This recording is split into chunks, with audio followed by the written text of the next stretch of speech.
મદદ પણ કરે અને આપણને માર્ગદર્શન પણ આપી શકે એવા કોઈ મહેમાન વક્તાને આપણે બોલાવતા હોઈએ છીએ. આ વખતે આવેલા મહેમાન વક્તા એ આપણા યુવા મિત્ર છે એમ હું કહું.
નાના મોટા એમની ચેતનાને બદલે સાથે આપણા જે આજના કાર્યક્રમના મુખ્ય મહેમાન છે એ બસ થોડી જ વારમાં પહોંચવાની તૈયારીમાં છે. થોડોક કાર્યક્રમનો ઉપક્રમ બદલાયો તો હમણાં આખા વર્ષ દરમિયાન જે કાર્યક્રમો થયા છે, જે પ્રવૃત્તિઓ થઈ છે એનો અહેવાલ લાગણી પહેલાં આપણા આપણા કાર્યવાહક ટ્રસ્ટી આદરણીય પ્રશાંતભાઈ, આ સંસ્થા આંગણામાં સંસ્થાના ટ્રસ્ટી આદરણીય મહેન્દ્રસિંહ પરમાર સાહેબ અને આપણા નિયામકભાઈ મેહુલભાઈ તેમજ આપણા આમંત્રણને માન આપીને આ સંસ્થાના શુભેચ્છક વડીલો, ગામના શ્રેષ્ઠીઓ, ગ્રામજનો, આ સંસ્થાના ઘણા સંસ્થાના ભૂતપૂર્વ કાર્યકર્તાઓ, ભાઈઓ બહેનો અને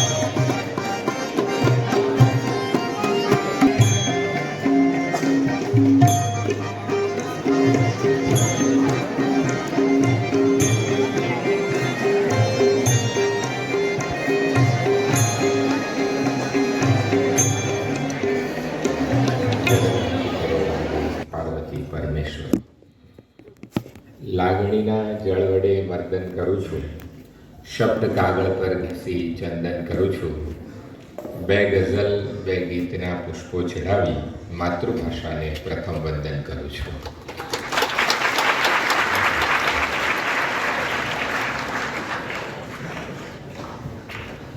લોકશાળા આંબલાના વાર્ષિક ઉત્સવમાં વચ્ચે ઉપસ્થિત એવા શ્રદ્ધેય બધા લોકો એમ કહે છે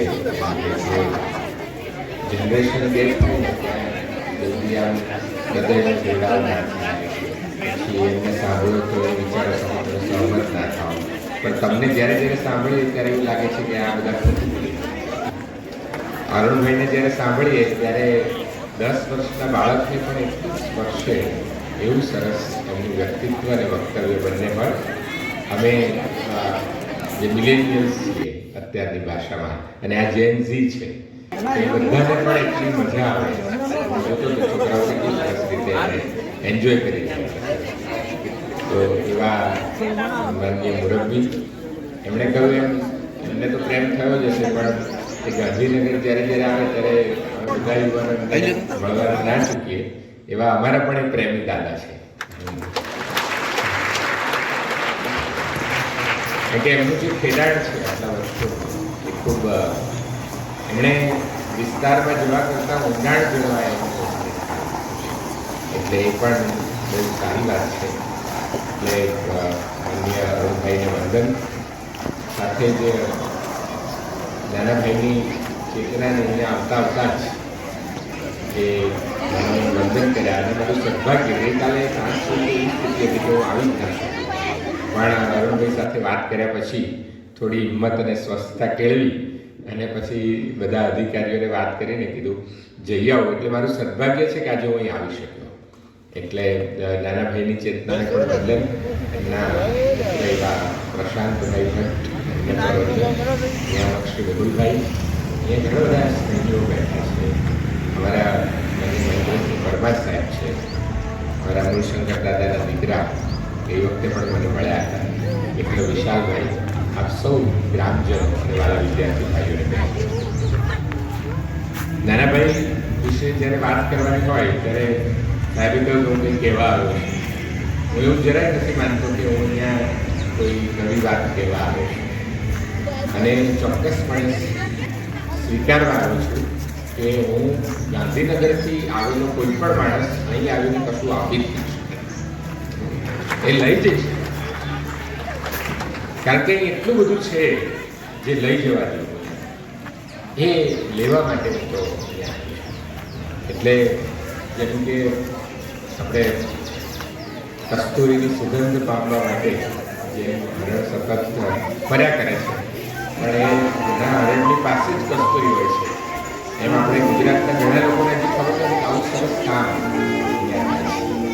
એટલે નાના ભાઈ જેવા વ્યક્તિ આપણને મળ્યા એ ગુજરાતની સોસાયટી છે કે એમને શું કહીએ આપણે અરવાસી નગર કહીએ એમને કે આધુનિક આપણે એમને યાજ્ઞવલ્ક્ય કહીએ આધુનિક કે શું કહીએ, એમણે એટલું મોટું કામ કર્યું છે.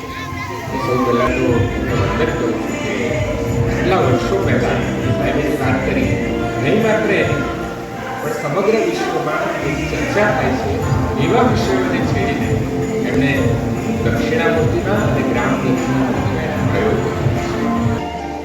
એટલે કેટલા વિઝન દીર્ઘદ્રષ્ટા છે અને અનેક તકલીફો વચ્ચે કર્યું. અત્યારે તો ખૂબ આપણી પાસે સંસાધનો રિસોર્સિસ બરાબર, પણ એ રિસોર્સિસ નહોતા એવા સમયની અંદર પડકારોને ઝીલીને પણ એમણે આવી લોકશાળા. એટલે મને એમ લાગે છે કે નાના ભાઈ, બીજુભાઈ, હળભાઈ આ બધા તો ગુજરાત ક્યારેય ચૂકવી જ ના એટલો બધો ઉપકાર એમણે ગુજરાતની પ્રજાઓ. મને શાંતિ કરવાનો એક શ્લોક એમના માટે યાદ આવે છે. ત્યારથી મારી વાત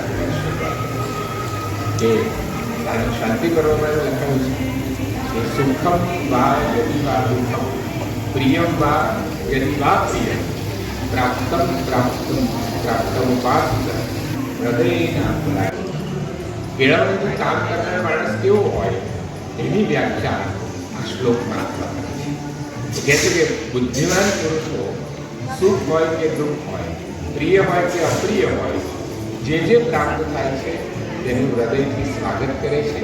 તેઓ ક્યારેય હૃદયથી પરાજિત નથી. કાકા સાહેબે આ શ્લોક નાના ભાઈ માટે લખેલો છે અને કાકા સાહેબે એમ કહ્યું કે હૃદયથી અપરાજિત માણસને તમારે જોવો છે તો ચાલો હું બતાવું. જે આટલી બધી મુશ્કેલીઓ વચ્ચે એમણે આ કામ કર્યું અને ક્યારેય હૃદયથી પરાજિત ન થયા. એ દક્ષિણામૂર્તિની વાત હોય, ગ્રામ દક્ષિણામૂર્તિની વાત હોય, અને કેટલો એમનો અડગ વિશ્વાસ.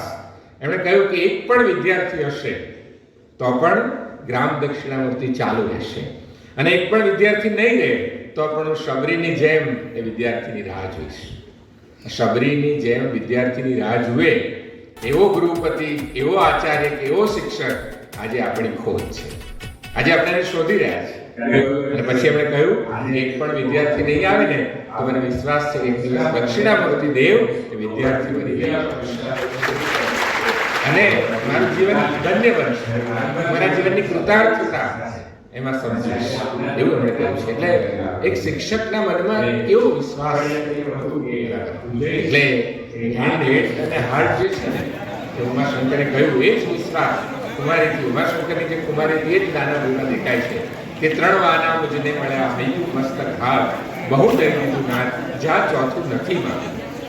મારે બીજું કંઈ નથી, હૈયું મસ્તક અને હાથ એના દ્વારા હું કેળવણીનું કામ કરીશ.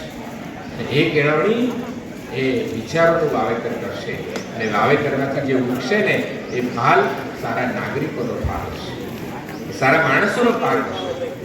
અને પછી ભારતમાં જે લણાશે એ સમૃદ્ધિ તો એની બાય પ્રોડક્ટ હશે, પણ મૂલ્યો એનાથી આ માણસાઈનું વાવેતર થાય છે. અને એનાથી એક દેશ તરીકે આપણે જે ગૌરવ લઈ શકીએ છીએ એ સનાતન પરંપરાના વાવેતર તરીકે હું તો ગઈ વખતે પણ કહ્યું હતું કે આ તો સારું છે, ભગવાન કૃષ્ણ ગીતા 5000 વર્ષ પહેલાં હતી. એમણે લખ્યું છે કે ઋતુઓમાં વસંત છું, વૃક્ષોમાં પીપળો છું, બરાબર. એમણે લખ્યું છે કે મહિનાઓમાં માગસર માસ છું, પ્રાણીઓમાં હું સિંહ છું. અત્યારે એ વખત એમણે લખ્યું હોત કે શૈક્ષણિક સંસ્થાઓમાં હું લોકશાળા છું, ગ્રામ દક્ષિણા. આવી શૈક્ષણિક શાળા જે છે એને આપણે પરમાત્માનું સ્વરૂપ માનીએ છીએ, એમની પ્રતિકૃતિ માનીએ છીએ, પ્રતિમૂર્તિ માનીએ છીએ. તમે જુઓ કે આપણે જેમ જેમ આગળ વધી રહ્યા છીએ એમ પાછળ જવાની જરૂરિયાત ઊભી થઈ જાય છે. જેમ આગળ વધીએ છીએ કાળચક્ર ગોળ છે આપણને દેખાય છે. આપણે અત્યારે તો જે 21st સેન્ચુરીમાં 25 વર્ષ ફર્સ્ટ 25 years એ પૂરા કરી દીધા. 21મી સદીનો ચોથો ભાગ અહીં પૂર્ણ થઈ ગયો. યુનોમાં જે ચર્ચાઓ થઈ એક અઠવાડિયાનું યુનોનું સત્ર હતું. એ સત્રની અંદર જેટલા પણ પ્રશ્નો છે એ પ્રશ્નોના જવાબ જો કોઈની પાસે હોય તો હું જવાબદારી કરું છું કે ના જો બે ચાર વાતો નહીં કરવાની. એમાં જેટલા મુદ્દાઓની ચર્ચા ક્લાઇમેટ ચેન્જની વાત હોય, એ માનવતાની વાત હોય, મનુષ્યના અધિકારોની વાત હોય, શિક્ષણની વાત હોય, એ બધા જ જવાબો પાયામાં ઇન્ટિગ્રેટેડ એપ્રોચથી જોઈએ કોઈએ કામ કર્યું હોય તો આ નાના આ સંસ્થાની અંદર કર્યું છે.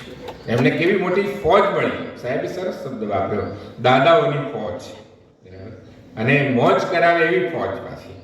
હું અહીં આવવાનું થયું ત્યારે મેં થોડું વધારે પહેલાં નાનાભાઈ વિશે એકાદ એમનું જીવન ચરિત્ર વાંચેલું. ઘડતર ચણતર પણ બહુ વર્ષો પહેલાં પરમાર સાહેબ વાંચેલું. પણ અહીં આવવાનું થયું ત્યારે ઘણા બધા પુસ્તકોમાંથી મને પસાર થવાની તક મળી. ત્યારે મને લાગ્યું કે કોઈ શિક્ષકે આદર્શ શિક્ષક થવું હોય કે આદર્શ ગૃહપતિ થવું હોય તો આ જીવન ચરિત્રને અવશ્ય વાંચવું જોઈએ. એવું આ જીવન ચરિત્ર છે. સો વી વર ટોકિંગ અબાઉટ યુનોની જે ચર્ચાઓ હતી, આપણે પણ એ ચર્ચામાં જ્યારથી દેશ આઝાદ થયો ત્યારથી એમાં ભાગ લેતા આવ્યા છીએ, પરોક્ષ રીતે, પ્રત્યક્ષ રીતે. અને આપણે એવું માનતા આવ્યા છીએ કે શિક્ષણ વધશે એટલે પ્રશ્નોનું સમાધાન થતું જશે. આપણે જો 1947માં આઝાદ થયા, બધા ભણ્યા છો બરાબર ને? 47માં આપણે આઝાદ થયા. કઈ તારીખે આઝાદ થયા? 15મી ઓગસ્ટે. ત્યારે પહેલું રાધાકૃષ્ણન કમિશન જે નિમાયું એણે ચિંતા વ્યક્ત કરેલી કે આપણો લિટરસી રેટ જે છે, સાક્ષરતાનો દર, એ માત્ર એ સમયે 12% હતો. એટલે 100માંથી 12 પણ આપણે ત્યાં તો ભણતર માત્ર સાક્ષરતાથી તો મપાતું નથી. લોકશાળાની વિભાવના જે છે કે લોક એટલે શું, તો માત્ર સાક્ષરતા નથી. એની અંદર સાક્ષરતા એ તો બહુ પછીનો કોન્સેપ્ટ છે બરાબર, એના પર પણ આવીએ. પણ અત્યારે આપણું સાક્ષરતાનો જે આપણો દર છે ઇટ ઇઝ 81%. એટલે ઘણો સારો છે અત્યારનો આપણો દર. એટલે આપણે ત્યારે હાઇપોથેસિસ મૂકેલો, રાધાકૃષ્ણન કમિશને કહેલું કે સાક્ષરતાનો દર, પછી એ સાક્ષરતાનો દર વધે તો બેકવર્ડ ઇન્ટિગ્રેશન થાય, એટલે પછી લોકો ઉચ્ચ શિક્ષણમાં આવતા થાય. પહેલી ચોપડીમાં કોઈ ભણવા ના જાય પહેલા ધોરણમાં તો 12મામાં કેવી રીતે આવે, અને 12મામાં ના આવે તો પછી કોલેજમાં કેવી રીતે આવે. એટલે એમણે એવું કહેલું કે આપણે પાયાનું કામ કરવાનું છે વગેરે વગેરે. એટલે એમણે કહ્યું કે સમાજના જેટલા પ્રશ્નો છે, દેશના જેટલા પ્રશ્નો છે, એનો જવાબ શિક્ષણમાં છે. આજે 12%માંથી 81% પહોંચ્યા તો તમે જુઓ એ સમય દેશની જે સ્થિતિ એના પછી અત્યારે મૂલ્યોનું પ્રમાણ વધ્યું છે કે ઘટ્યું છે? દુરાચાર વધતા જાય છે કે ઘટતા જાય છે? સમાજની અંદર અનાચારનું પ્રમાણ વધે છે કે ઘટે છે? એ આપણે વિચારવાનો પ્રશ્ન છે. અને એટલા માટે જે યુનોનું સત્ર જેના માટે બોલાવવામાં આવ્યું હતું, વિશ્વ શાંતિ માટે, પહેલો એજન્ડા એ હતો યુદ્ધો ન થાય. તમે જો બધા યુદ્ધ કરી રહ્યા છે. હમણાં જ આ ટ્રમ્પ શું કરી રહ્યા છે તમે જો, વારંવાર યુદ્ધ છેડી રહ્યા છે. એવી રીતે ગાઝા ઇઝરાયલ આપણે જોયું છે, રશિયા યુક્રેન જોયું છે. હમણાં છેલ્લા 4 વર્ષમાં કેટલા બધા યુદ્ધો થયા. હવે દરેક દેશોના પાઠ્યક્રમમાં તો શાંતિ છે જ, શિક્ષણ વધ્યું છે, સાક્ષરતા વધી છે, છોકરાઓ શાંતિની જ ચોપડીઓ ભણે છે, શાંતિના જ પાઠો ભણે છે, છતાં પણ યુદ્ધ કેમ થાય છે? શું શસ્ત્રો આપમેળે ચાલવા માંડે છે? તોપ જે છે આપમેળે ચાલે છે? નથી ચાલતી. આ ડ્રોન્સ વપરાય છે, એ ડ્રોનમાં પણ છેલ્લે તો માણસ જ છે. તો આ યુદ્ધને કોણ પ્રેરે છે? તો યુદ્ધને પ્રેરે છે એનો જવાબ આપણા મનુદાદા પાસે છે. રામકૃષ્ણભાઈ અહીં બેઠા છે. મનુદાદા એમ કહે છે કે યુદ્ધ મૂળે તો પહેલા માણસના મનમાં રમાય છે. સુરેશ દલાલની એક બહુ સરસ કવિતા છે, તું પાંડવ તું કૌરવ મનવા તું રાવણ તું રામ, હૈયાના કુરુક્ષેત્રમાં પળપળનો સંગ્રામ. એટલે હૃદયની અંદર પહેલા કુરુક્ષેત્ર રચાતું હોય છે. એટલે યુદ્ધ તો મનમાં રમાય છે અને પછી વ્યવહારિક ધરાતલ પર આવે છે. એટલે મનુષ્યના મનમાં રહેલી અશુદ્ધ વૃત્તિઓ એને યુદ્ધ કરવા માટે પ્રેરે છે. બસ આ વૃત્તિઓનું શુદ્ધિકરણ થાય. આપણે શિક્ષણ સુધી પહોંચ્યા છીએ, કેળવણી સુધી નથી પહોંચ્યા. કેળવણી સુધી પહોંચવા માટે આપણે ગ્રામ દક્ષિણા આપણે દક્ષિણા હું અહીંયા નથી કહેતો, ઘણી જગ્યાએ મેં ઉદાહરણ કે આ જીવભાઈ શું કરે, તારાબેન શું કરે, નાનાબેન શું કરીને ગયા, એના માટે ફરી ચાલવા એટલે લોક મને અહીંયા એવું કહ્યું 7 લાખ ગામડાઓનો દેશ. ગાંધીજી કહેતા હવે કામ ગામડાઓને કેળવવાનું અને સાહિત્ય હોય, શિક્ષણ હોય, એ બધું ગામડાઓ એટલે જ એમણે કહ્યું સાહિત્ય રક્ષણ. હવે આ લોક કેવું ના દક્ષિણામૂર્તિ 2.0 ત્યારે બધું એવું ચાલે ત્યારે 2.0 કે ગુણોત્સવ હોય ગુણોત્સવ 2.0 એમને દક્ષિણામૂર્તિ જે ગ્રામ દક્ષિણામૂર્તિ એનું કારણ છે કે શ્લોક અને લોક શ્લોકને જે જીવન વ્યવહારમાં બહુ ઓળખો લોક, કારણ કે લોક જે છે એ શાસ્ત્ર છે. ત્યારે લોક શાસ્ત્રને વ્યવહાર વાણી અને વર્તન પ્રત્યેનું સ્થાન એટલે લોકમાં પહેલા આચાર જે આપણે શિષ્ટાચાર આવે છે. આપણા શિક્ષણમાં આપણે સદાચારને ભૂલી ગયા અને આપણે શિષ્ટાચારની પાછળ પડી. How to drink, how to wear એવું બધું શીખવાડે છે અમદાવાદની શાળાઓમાં. કેવી રીતે બેસવું, કેવી રીતે પહેરવું, ઓઢવું, પણ માત્ર શિષ્ટાચારને સ્થાન ના હોય, સદાચારને પહેલા. સદાચારી વ્યક્તિ જો હશે તો આપોઆપ શિષ્ટાચારી બનશે. તો આજે લોક જે છે એની અંદર આચારનું મહત્વ છે. અને અત્યારની શિક્ષણ પ્રથામાંથી જો ગાયબ કોઈ વસ્તુ હોય તો એ આચાર. એટલે વિનોબાઈ કહેતા હતા કે જે આચરે છે તે આચાર. શું આચાર? બહુ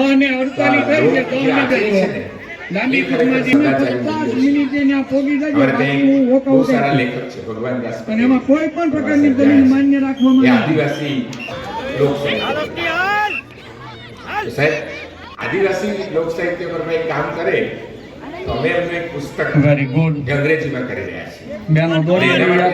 પ્રવાસમાં અમે આદિવાસી ઉત્સવ કર્યો નિઝર બાજુના